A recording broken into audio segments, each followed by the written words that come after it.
Hello dear students, आप लोगों का एक खूबसूरत सा वेलकम है आपके इस प्यारे से चैनल पे। और स्पेलिंग गलत हो गई शुरू में ही, कोई बात नहीं, फिर से लिखते हैं, फिर से वेलकम। ठीक है। आज की वीडियो में हम लोग बात करने वाले हैं फ्रैक्शनल डिस्टिलेशन के बारे में। इंपॉर्टेंट टॉपिक है ना। क्वेश्चंस आपको इससे देखने को मिल सकते हैं और बहुत सिंपल सा टॉपिक है। ठीक है। डिस्टिलेशन सबको पता ही है क्या होता है ना। थोड़ा सा उसको और डिटेलिंग में जानेंगे तो देखो क्या बोल रहा है। फ्रैक्शनल डिस्टिलेशन क्या होता है? ये सेपरेशन ऑफ टू और मोर मिसेबल वोलेटाइल लिक्विड्स। मान लो आपके पास एक कंटेनर है, ठीक है। इस कंटेनर में दो लिक्विड भरे हुए हैं, दोनों के दोनों क्या है? वोलेटाइल हैं। तो मेरे को इसको सेपरेट करना है। मैं सेपरेट कैसे करूंगा? फ्रैक्शनल डिस्टिलेशन से। ठीक है, सिंपल सा है। फिर देखो इसके दो टाइप होते हैं, एक होता है आइसोथर्मल, एक होता है आइसोबारिक। ठीक है, नोट साथ साथ आपको बनाते हुए चलना है, इंपॉर्टेंट है। और नोट्स बनाना बहुत इंपॉर्टेंट होता है। ठीक, अब देखो मैं तुम्हें बेसिक पहले आइडिया बताता हूं, मेरी बातों को सुनना, ध्यान देना। मान लो मेरे पास दो कंपोनेंट है, एक ए है और एक बी है। इन दोनों में ए जो है ये मोर वोलेटाइल है। जस्ट इमेजिन, अगर ये मोर वोलेटाइल होगा तो इसकी वेपर्स पहले बनेंगी, ज्यादा बनेंगी। तो इसके वेपर को मैं कलेक्ट करता जाऊंगा, इसके वेपर को मैं कलेक्ट करता जाऊंगा। और जैसे जैसे इसको कलेक्ट करता जाऊंगा एक अमाउंट बढ़ता जाएगा मेरे पास। बस यही फंडा होता है। ठीक है, तो ऐसे ही करना है। तो पहला है आइसोथर्मल और फिर है आइसोबारिक। कुछ नहीं, आइसोथर्मल का मतलब टेम्परेचर कांस्टेंट करके आप डिस्टिलेशन करो, आइसोबारिक का मतलब प्रेशर कांस्टेंट करके। अब सोचो, आइसोथर्मल अगर आप डिस्टिलेशन कर रहे हो तो पक्का आप किसको वेरी करा रहे होगे? प्रेशर जो है ना वो वेरी कर रहा होगा, प्रेशर वेरी कर रहा होगा। और लास्ट क्लास में हम लोग पढ़े थे कि लिक्विड का प्रेशर कम करने से, प्रेशर को अगर हम लोग डिक्रीज करते थे, याद करो क्या होता था? प्रेशर को डिक्रीज करने पर इवेपोरेशन हो रहा था, इवेपोरेशन हो रहा था, याद है? हाँ सर, ये तो याद है, प्रेशर डिक्रीज करने पे इवेपोरेशन हो रहा था। ठीक, अब देखो आइसोथर्मल क्या होता है? Isothermal fractional distillation. At constant temperature we reduce the pressure over the liquid is reduced. मतलब दो बार रिड्यूस लिख दिया, कोई बात नहीं। At constant temperature we reduce the pressure over the liquid, है ना। इसको मिटा देता हूं। हाँ, अब देखो at constant temperature we reduce the pressure over the liquid. ठीक है, मतलब हम लोग कांस्टेंट टेम्परेचर पर जो लिक्विड होता है उसके ऊपर का प्रेशर रिड्यूस करते हैं। ठीक, as a result of which the liquid gas vaporized. अभी पढ़े थे लास्ट क्लास में कि अगर आप प्रेशर को डिक्रीज करोगे तो वेपराइज हो जाएगा। ठीक, अब देखो ऐसे ऐसे करके आपके पास अलग अलग चैम्बर होते हैं। ये पहला चैम्बर है आपके पास, ये सेकंड चैम्बर है, ये थर्ड चैम्बर है। क्या हुआ? मैं यहाँ मिक्सचर लिया, ठीक है, लिक्विड मिक्सचर, मेरा जो भी सोल्यूशन है मैं उसको लिया। फिर उसके बाद मेरे को पता है इन दोनों में से एक आइटम जो है वो ज्यादा वोलेटाइल है। ठीक है, और जो ज्यादा वोलेटाइल होगा उसका वेपर प्रेशर भी ज्यादा होगा। ठीक, मान लिए यहाँ पर कि जो पी नॉट ए है वो पी नॉट बी से ज्यादा है। देखो लिखा हुआ है, इसका मतलब क्या है? ए इज मोर वोलेटाइल, इसका मतलब तो यही हुआ। तो अगर ए ज्यादा वोलेटाइल है तो सोच के देखो, अगर ए ज्यादा वोलेटाइल है तो यहाँ पर ए की वेपर ज्यादा बनेगी, है ना। जिसका भी वेपर प्रेशर ज्यादा होता है वो इवेपोरेट ज्यादा होगा ना। मतलब समझ के देखो ना, ये तो लास्ट क्लास में पढ़ चुके हैं। तो सोचो पी नॉट और पी नॉट बी तो आप दे दिए हो कि आप तो मान ही चुके हो कि भाई जो ए है वो ज्यादा वोलेटाइल है। मतलब यहाँ पर ए का अमाउंट ज्यादा होगा वेपर्स में। सोचो वेपर्स में ए का अमाउंट ज्यादा होगा क्योंकि ए ज्यादा वोलेटाइल है। ठीक, अब देखो ये जो लिक्विड में मोल फ्रैक्शन था उसको मैं एक्स एक्स भी बोला, जो कि हम लोग पहले भी बोलते थे, एक्स एक्स भी, कोई दिक्कत नहीं है। जो वेपर फेज का मोल फ्रैक्शन था उसको वाई वाई भी बोल दिया, इसमें भी कोई दिक्कत नहीं है। अब सोचो ये जो वेपर था, वेपर, इसको ही मैं क्या किया, इसी वेपर को मैं कंडेंस कर लिया, वापस से लिक्विड बना दिया। मतलब यहां पर जो वेपर था उसी को कंडेंस करके क्या बना दिया? लिक्विड। समझ में आ रहा है कि नहीं? अब सोचो वेपर में पहले ही ए ज्यादा था, वेपर में पहले ही ए ज्यादा था। सर क्यों ज्यादा था ए? अरे भाई अभी तो आप बोले ना पी नॉट ए और पी नॉट बी में ज्यादा कौन है? P not a. मतलब ए का वेपर प्रेशर ज्यादा है तो वो ज्यादा वोलेटाइल है। अगर वो ज्यादा वोलेटाइल है तो उसकी वेपर ज्यादा बनेगी। अब इसी वेपर को मैं क्या किया, इसी वेपर को मैं कंडेंस कर लिया हूं, इसी वेपर को मैं क्या किया, कंडेंस कर लिया। मतलब यहां पर जो भी नया लिक्विड बना है वो यही तो है जो पहले वेपर में था। मतलब जो पहले वेपर में था वही अब किस में कन्वर्ट हो गया है? लिक्विड में। और सोचो ये जो बना होगा ना, ये इसमें ए ज्यादा होगा, ए जो है इसमें ज्यादा होगा, ए इज मोर। सर आपको कैसे पता ए ज्यादा होगा? अरे भाई वेपर में ए ज्यादा था कि नहीं ज्यादा था? सर वेपर में तो ए ही ज्यादा था। क्यों ज्यादा था? सर ए का वेपर प्रेशर ज्यादा था ना, इवेपोरेशन ज्यादा हुआ था तो वेपर ज्यादा बनी थी, इसीलिए वेपर में ए ज्यादा था। और अगर वेपर में ए ज्यादा है तो इसी को तो कंडेंसेट किए हो ना आप, इसी का तो कंडेंसेशन किए हो। तो अगर इसी का कंडेंसेशन किए हो तो भाई ऑब्वियसली ए ज्यादा ही होगा, क्योंकि ए तो पहले ही ज्यादा था। ठीक, अब इस घटना को रिपीट किए, ठीक है, मतलब यहां पर जो लिक्विड बना, इसका जो मोल फ्रैक्शन है उसको आप क्या लिखते हैं, एक्स डैश ए एक्स डैश बी। अब ध्यान से देखना, एक्स डैश ए को मैं वाई ए के बराबर लिखा हूं और एक्स डैश बी को क्या लिखा हूं, वाई बी के बराबर। लिखना भी चाहिए था, क्योंकि सर ये जो नया मोल फ्रैक्शन आएगा लिक्विड फेस में, ये क्या है सर, ये इसी का तो है। देखो ये जो वेपर फेस में मोल फ्रैक्शन था वही किस में कन्वर्ट हो गया, लिक्विड फेस में। तो बस y A equal to x dash A, और ये देखो x dash B equal to क्या है, वाई बी। सिंपल। ठीक, फिर से इसी प्रोसेस को रिपीट किया, फिर यहाँ इवेपोरेशन होगा, फिर ए ज्यादा होगा, ए का अमाउंट ज्यादा होगा। क्यों होगा ज्यादा, अरे भाई पहली बात तो ए पहले से यहाँ ज्यादा है, ए का मोल फ्रैक्शन पहले ही ज्यादा है ना। ऊपर से ए ज्यादा वोलेटाइल है, तो सर इसमें ए की वेपर्स और ज्यादा बनेंगी, और ज्यादा बनेंगे। फिर इसके बाद क्या करूंगा, फिर मैं इस वेपर को क्या कर लूंगा, कंडेंस कर लूंगा। फिर यहाँ पर मेरे पास जो भी नया अमाउंट बना उसमें फिर एक्स ज्यादा होगा, कि एक्स बोलता हूँ ए ज्यादा होगा। सर क्यों ऐसा होगा, अरे भाई देखो यहाँ पर आप वाई वाई बी था वेपर फेस का मोल फ्रैक्शन, इसको आप कंडेंस कर दिए। जैसे ही आप कंडेंस किए लिक्विड बन गया, लिक्विड बना, इवेपोरेट हुआ, इवेपोरेट हुआ मतलब फिर से नया मोल फ्रैक्शन आया जिसका नाम है वाई डैश ए, वाई डैश बी रख दिया। अब वाई डैश ए और वाई डैश बी में ज्यादा कौन होगा, डेफिनेटली वाई डैश ए ज्यादा होगा। अरे कैसे पता, अरे भाई देखो यहाँ क्या लिखा है, P not a greater than P not be, मतलब इवेपोरेशन किसका ज्यादा होने वाला है, ए का। तो ए की भी तो वेपर ज्यादा बनेगी ना, और ए की ज्यादा वेपर बनेगी तो वाई ए ज्यादा होगा, वाई ए ज्यादा होगा। अब इसी को फिर क्या कर दिए, कंडेंस कर दिए। तो वाई ए पहले ही ज्यादा था, तो लिक्विड में भी अब वाई ज्यादा होगा। समझ में आ रहा है कि नहीं, लिक्विड में वाई ज्यादा होगा, और वाई किसके बराबर होगा, वाई डैश ए, ये जो वाई डैश ए है वो किसके बराबर होगा, सर वो एक्स डबल डैश ए के बराबर होगा। बस वो नाम लिखना है, कुछ नहीं, आप आगे चलते जाओ। तो देखो जैसे जैसे आप आगे जाते जाओगे इसमें जो आपका लिक्विड है उसमें ए का अमाउंट बढ़ते जाएगा। ठीक, देखो यही सब लिखा हुआ है। यहाँ क्या लिखा है, स्टेप्स को रिपीट करो, डिस्टिलेशन होता रहेगा। आगे देखना क्या लिखा है, देखो the more volatile liquid will be easily vaporized obviously and vapor will contain higher amount of that volatile liquid, that is A। वो होना ही चाहिए था, अभी तो बात कर चुके हैं ना। फिर आगे देखो, now the vapors are condensed to form a new liquid which will be richer in A। होना भी चाहिए, वो जो वेपर्स थे उसको क्या कर दिया, कंडेंस कर दिए। कंडेंस करने के बाद क्या बना, to form a new liquid which will be richer in A. होना भी चाहिए ना, होगा ही, क्योंकि देखो जो वेपर था वो ए में रिच था, तो उसी को तो कंडेंस के लिक्विड बनाया, तो जो लिक्विड बना होगा वो भी ए में रिच होगा। लिखा है देखो, will be richer in A. And now the process repeated until the last step where liquid will contains B only. मतलब जो लिक्विड है उसमें सिर्फ क्या बचा रह जाए, बी, और पूरा का पूरा किस में कन्वर्ट हो जाए, ए वेपर में। मतलब ए किस में कन्वर्ट हो जाएगा, वेपर में, और बी किस में रह जाएगा, लिक्विड में। तो सोचो दोनों सेपरेट हो गए ना, यस सर हो गए। ये लिखा हुआ है all the amount of A are in vapours. ठीक, सिंपल सी बात। फिर क्या है, आइसोबारिक। अभी हम लोग क्या किए थे, आइसोथर्मल किए थे, मतलब टेम्परेचर को कांस्टेंट करके प्रेशर को चेंज करा रहे थे। आइसोबारिक में क्या करेंगे, देखो लिखा है it refers to a distillation process conducted at a constant pressure. मतलब प्रेशर को क्या रखेंगे हम लोग, कांस्टेंट। टेम्परेचर को क्या करेंगे, टेम्परेचर जो है वो चेंज करेंगे। तो जब टेम्परेचर चेंज करेंगे तो सोचो मेरे पास दो लिक्विड है ए और बी, किसी का वेपर प्रेशर मान लो इसका ज्यादा था, इसका वेपर प्रेशर ज्यादा था, तो इसका बॉइलिंग पॉइंट क्या होगा, सर इसका बॉइलिंग पॉइंट होगा कम, है ना। तो उस हिसाब से मैं फिर सेपरेट कर लूंगा सेम प्रोसेस लगा के। ठीक, अब एक बस नाम है, इसका नाम आपको पता होना चाहिए।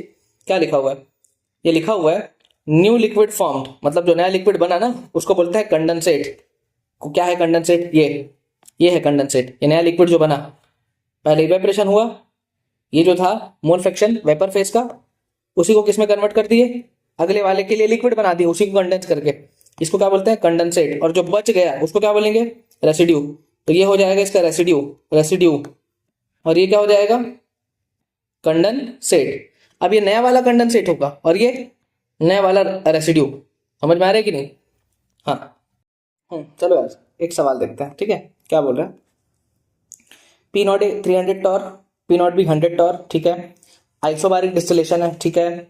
The mole fraction of A in liquid phase is 0.5। अच्छा एक्स ए की 0.5 दिया, एक्स ए की वैल्यू 0.5, तो एक्स बी भी आ गया, वो भी 0.5 होगा, क्योंकि मोल फ्रैक्शन का सम तो 1 होता है। ठीक, then determine the composition of the vapours over the distillate. अब डिस्टिलेट का मतलब क्या होता है, जो नया आइटम बना ना, वही कंडेंसेट की ही बात हो रही है।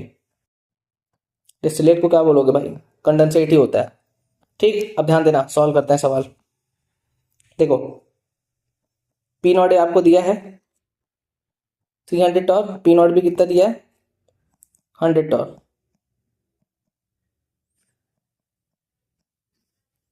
ठीक, अब ध्यान से देखना, मैं कंटेनर बनाता हूँ और समझाने का प्रयास करता हूँ। देखो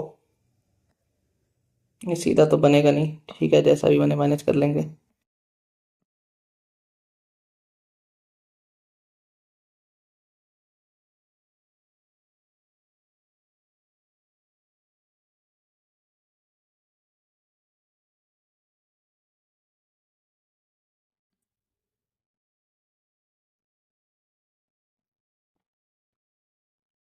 हाँ चलो ये देखो,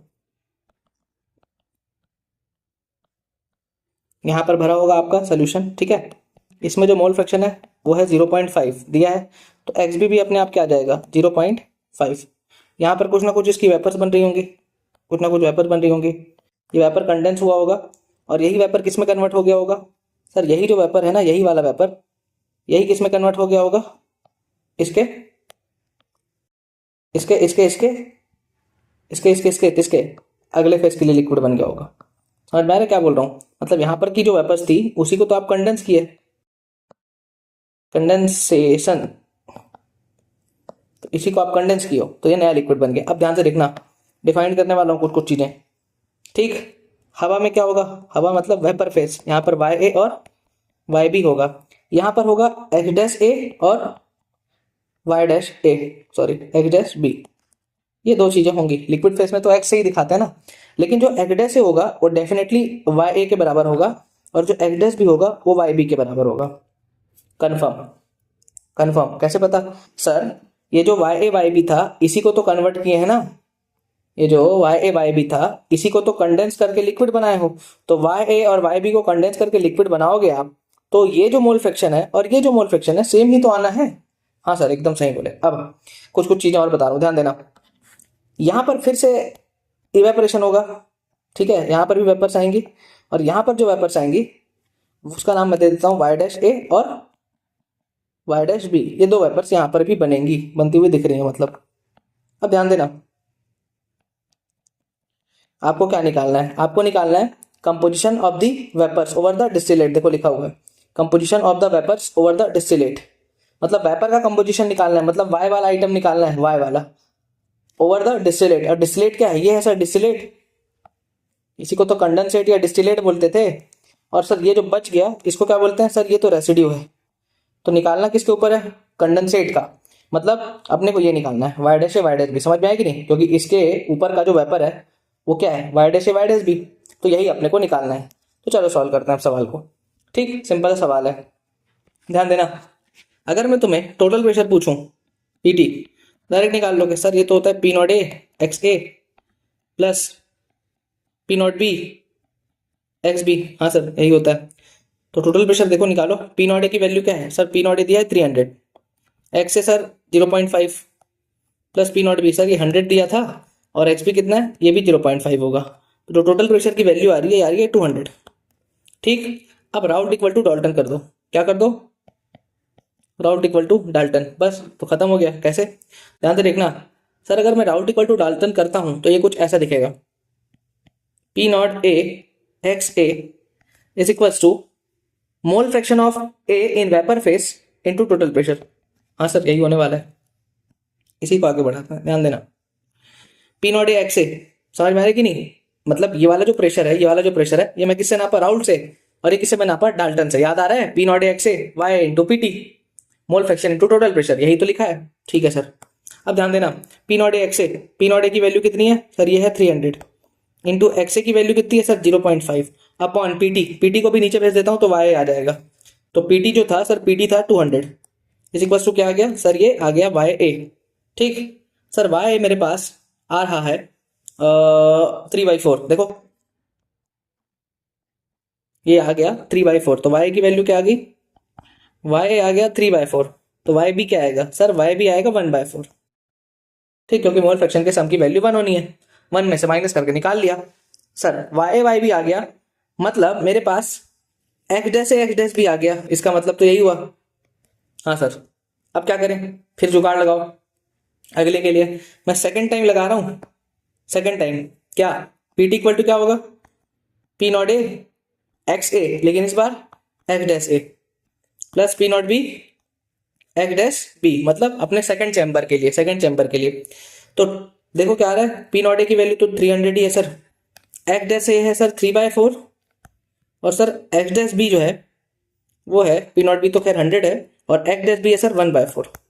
इसको सर जोड़ते हैं, इसको जोड़ने पे सर क्या आएगा, देखो सीधा सीधा इसको जोड़ो, 300 तो 3, ये आ गया आपके पास जो है 900, और 900/4, और ये आ जाएगा आपका 100/4, मतलब 250 आ रहा है। देखो 250 दिख रहा है सबको, देखो ना यार, ये हो गया 900/4, और सर ये हो गया 100/4, मतलब 1000/4, मतलब 250, यही तो हुआ ना 250, तो यह है पीटी।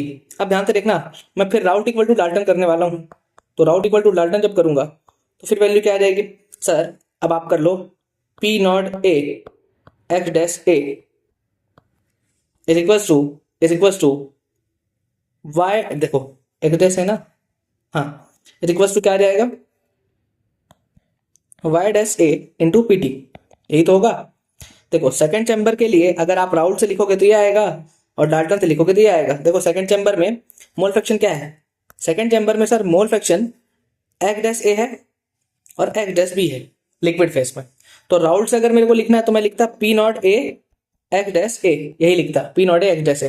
लेकिन अगर मेरे को इसको डाल्टन से लिखना है तो मैं क्या लिखता, डाल्टन से लिखता तो सर मेरे को वेपर फेस का जरूरत पड़ता, तो मैं क्या लिखता P T into y dash A, ये लिखता प्रेशर की वैल्यू, पी ए की वैल्यू यही होती। समझ में आ रहा है कि नहीं, हाँ सर एकदम समझ में आ गया। तो आगे सॉल्व करते हैं, जब इसको सॉल्व करेंगे तो ये कुछ ऐसा दिखेगा, P not A x dash A, तो पी नॉट ए की वैल्यू कितनी है सर, पी नॉट ए है आपका पी नॉट ए है sir 300, X dash A sir आप निकाले थे 3/4, ठीक है सर, is equals to Y dash A upon P T, P T को यहाँ भेज दो। टोटल प्रेशर सर इस बार कितना निकाले हम लोग सर, इस बार 250 निकाल दिए, देखो 250, तो इसको सॉल्व कर लेना तो वाई डैश ए आ जाएगा, वाई डैश ए आएगा तो वाई डैश भी आ जाएगा, और यही तो निकालना था। देखो क्या निकालना था सवाल में, सवाल बोल रहा था determine the composition of the vapours over the distillate, है ना, मतलब ये आपका क्या है, डिस्टिलेट है या कंडेंसेट है, इसके ऊपर का जो वेपर है इसका मोल फ्रैक्शन निकालना है, मतलब वाई डैश ए वाई डैश बी तो निकालना था।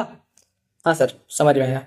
अब क्या करें, अब आगे चलते हैं, एक सवाल तुम्हारे लिए होमवर्क में दे दें, ये वाला, चलो ये सवाल है, स्क्रीनशॉट मारो और ट्राई करो, इसका आंसर कमेंट करके बताना, ठीक है, इसमें कमेंट करना, इसके एक स्टेप को बढ़ा दिया गया, सॉल्व कर सकते वाला सवाल, ठीक है। चलो मिलते हैं अगली वीडियो में, अब ठीक, बाय बाय।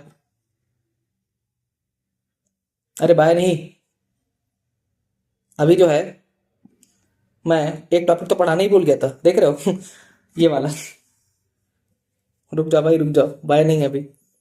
चलो अब देखो अगला केस है हमारा, उसको कमेंट करके बताना उसका answer, liquid mixture containing 2 volatile immiscible liquids. अब मेरे पास जो लिक्विड मिक्सचर होगा वो दो ऐसे लिक्विड्स को कंटेन किया होगा जो कि इमिसिबल हो, जैसे एग्जांपल ले लो आप, तेल और पानी, है ना, इमिसिबल है, मिलता थोड़ी है। पेट्रोल पानी ले लो, ठीक है, इमिसिबल है, जिसकी डेंसिटी कम होगी वो ऊपर होगा और जिसकी डेंसिटी ज्यादा रहती है वो नीचे रहता है, पता है ना ये तो, ठीक है सर। अब इसमें मैं अलग अलग केस लेके चल रहा हूँ, तो केस 1 ये बी ये ए, बी की डेंसिटी देखो कम है, बी की डेंसिटी कम है मतलब वो ऊपर है, देखो है ना, सोल्यूशन में ऊपर है, वो सोल्यूशन तो खैर बन ही नहीं पाएगा इनसे, और बनेगा भी तो होमोजीनियस नहीं बन पाएगा, ठीक। अब ध्यान देना, डेंसिटी ऑफ बी जो है उससे ज्यादा किसकी डेंसिटी है, ए की, ऐसा हम लोग मान के चल रहे हैं, ठीक। अब देखो केवल बी की वेपर्स बनेंगी, क्यों, क्योंकि सोचो अगर बी की डेंसिटी कम है तो सरफेस पे पूरा कौन फैल गया है, बी, सरफेस पे तो बी फैला हुआ है और ए तो नीचे है, और हम लोग पहले लेक्चर में पढ़े थे कि इवेपोरेशन जो होता है वो एक सरफेस फिनोमिना है, सरफेस फिनोमिना मतलब उन्हीं मॉलिक्यूल्स का इवेपोरेशन हो सकता है जो सरफेस पे हो, और सरफेस में कौन है, केवल और केवल केवल और केवल केवल और केवल बी, तो बी का ही इवेपोरेशन होगा, ए का नहीं हो पाएगा, ठीक। अब अगर ऐसा है तो यहाँ पर का जो भी प्रेशर होगा वो किसके बराबर आएगा, P not B, X B भी बोलोगे आप चाहो तो, ए तो आएगा नहीं, अरे पर एक्स बी का जरूरत ही क्यों है, एक्स बी और एक्स ए तो तब लिखते हैं ना जब सोल्यूशन बनता, होमोजीनियस सोल्यूशन बन ही नहीं पाया है, और अगर ऐसा नहीं बन पाता तो X equal to X B equal to 1, देखो क्या लिखा है, होमोजीनियस मिक्सचर में मोल फ्रैक्शन लिखा जाता है, नहीं तो X equal to X B equal to 1 मान लो, कोई दिक्कत ही नहीं है ना। समझ में आ रहा है कि नहीं भाई, मोल फ्रैक्शन लिखने के लिए सोल्यूशन तो बनने, होमोजीनियस सोल्यूशन तो बनने दो पहले, समझ में आ रहा है क्या बोल रहा हूँ, ठीक है सर। तो यहाँ पर जो भी प्रेशर आएगा वो आएगा पी नॉट बी, बस खत्म, पी नॉट ए भी नहीं आएगा साथ में। क्यों? भले ये वोलेटाइल है लेकिन यार बी ऊपर है, समझ में आ रहा है?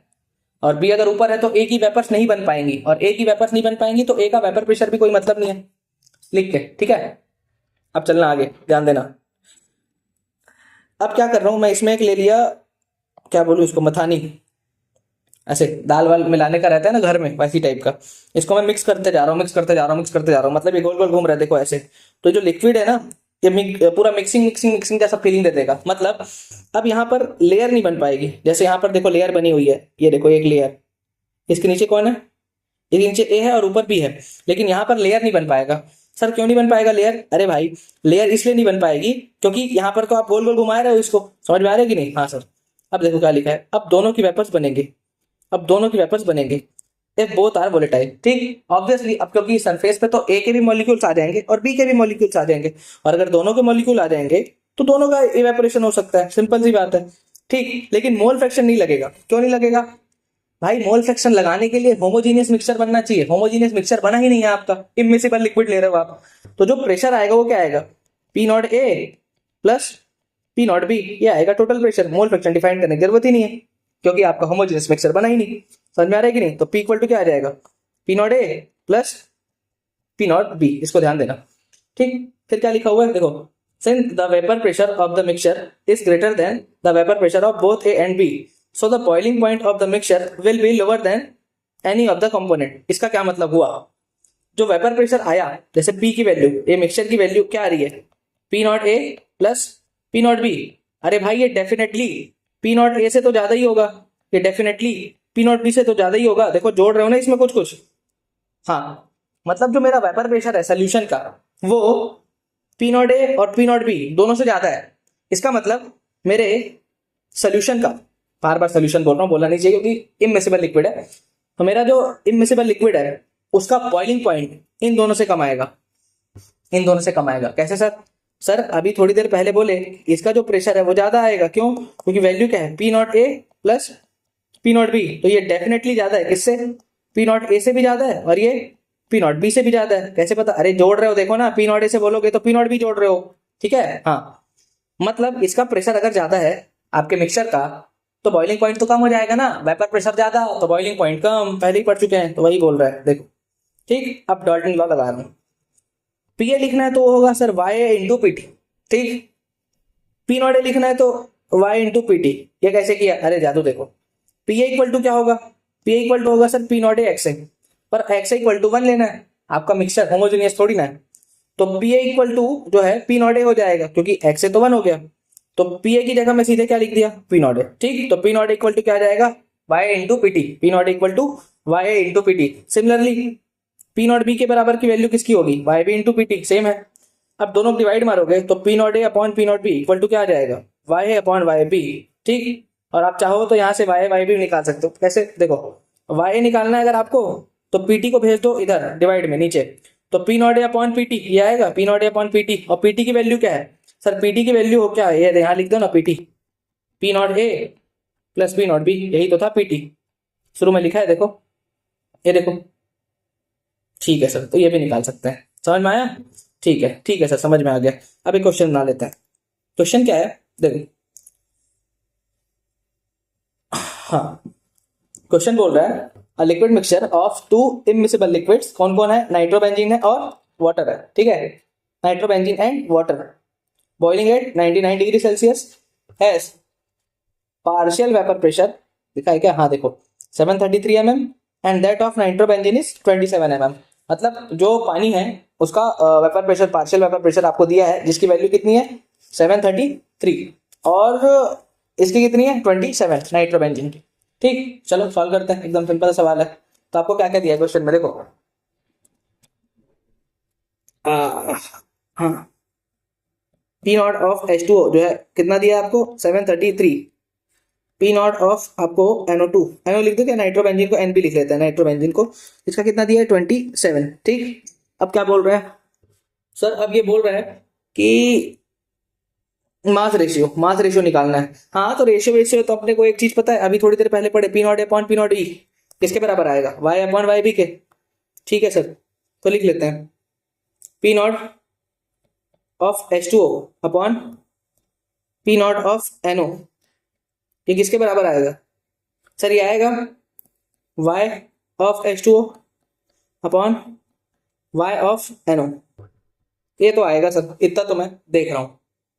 ठीक, अब ध्यान से देखना, पी नॉट H2O की वैल्यू कितनी है सर? ये दिया हुआ है 733। पी नॉट NO सर ये कितना दिया? 827 है, equal to y of H2O, मतलब y क्या है? मोल फ्रैक्शन है। मोल फ्रैक्शन इन क्या? Mole fraction in vapour face. ठीक है सर, अब मैं मोल फ्रैक्शन को लिखता हूं। देखो एक चीज तुम्हें पता है, जो मोल का रेशियो होता है, जो मोल का रेशियो होता है, वही रेशियो मोल फ्रैक्शन का होता है।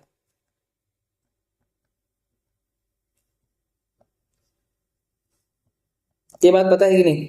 और आराम से प्रूव भी कर सकते हो। देखो मान लो तुम्हारे पास ए और बी दो लोग हैं, ठीक है?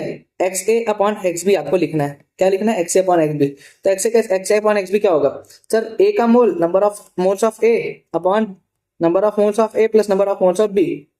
ये हुआ ए का मोल फ्रैक्शन, अपॉन बी का मोल फ्रैक्शन क्या होगा? Number of moles of B upon number of moles of A plus number of moles of B. यही तो होगा मोल्स अपॉन टोटल मोल।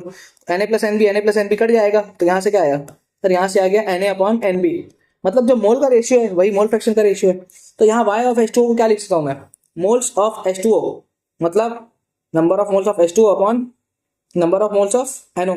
NO नहीं, नाइट्रोबेंजीन यार, NB लिखना है, NB। ठीक है, आगे देखो, NO लिख दिया हूँ क्या बार बार? NB। ठीक, अब यहाँ से देखो 733 divided by 27 is equal to क्या आ जाएगा? नंबर ऑफ मोल्स, फॉर्मूला क्या होता है? Mass upon molar mass. तो मैं लिख देता हूँ मास of H2O upon molar mass कितना होता है इसका सर? ये होता है 18 वाटर का, upon mass of nitrobenzene. Mass of nitrobenzene कितना होता है? मतलब गिवन मास तो पता नहीं है, उसी का रेशियो निकालना है, लेकिन मोलर मास दिया है 123, क्वेश्चन में दिया है 123, ये देखो। ठीक, अब इसको सॉल्व करते हैं फर्दर। तो 733 अपॉन 27 that should be equal to W of H2O, मतलब mass of H2O upon mass of nitrobenzene. उल्टा कर दिया क्या? एक मिनट, हाँ, upon 18 into 123 upon mass of nitrobenzene. ये हुई बात। अब ध्यान से देखना, इससे अगर आपको सॉल्व करना है फर्दर तो क्या हो जाएगा? 733 अपॉन 27 इंटू यहाँ पर क्या हो जाएगा? यहाँ पर क्या हो जाएगा? 18 को आप चाहो तो, अच्छा हाँ देखो, एक जुगाड़ और कर सकते हैं। पर जुगाड़ क्या यार, अब तो गुणा भाग करना है। मेरे को फिर कमेंट में आंसर चाहिए, पता है क्या? देखो क्वेश्चन में पूछा क्या है, सॉल्व ही कर दिया मैं तो पूरा। मैं तो सोच रहा था तुमसे पूछूंगा। पूछ रहा है calculate the mass ratio of nitrobenzene to water. Nitrobenzene to water का मास रेशियो निकालना है, मतलब ये निकालना है आपको, ये नाइट्रोबेंजीन टू वाटर। कर तो लोगे यार, चलो कमेंट करना इसको भी। इतना नहीं कर पाओगे तो फिर तैयारी कर हो जाएगा। ठीक है, इतना एकदम सिंपल सवाल है। ठीक है, यही था हमारा लास्ट टॉपिक इस वीडियो का। अगली वीडियो में हम लोग अगले टॉपिक के साथ मिलते हैं, तब तक मस्त से पढ़ते रहो। Bye bye.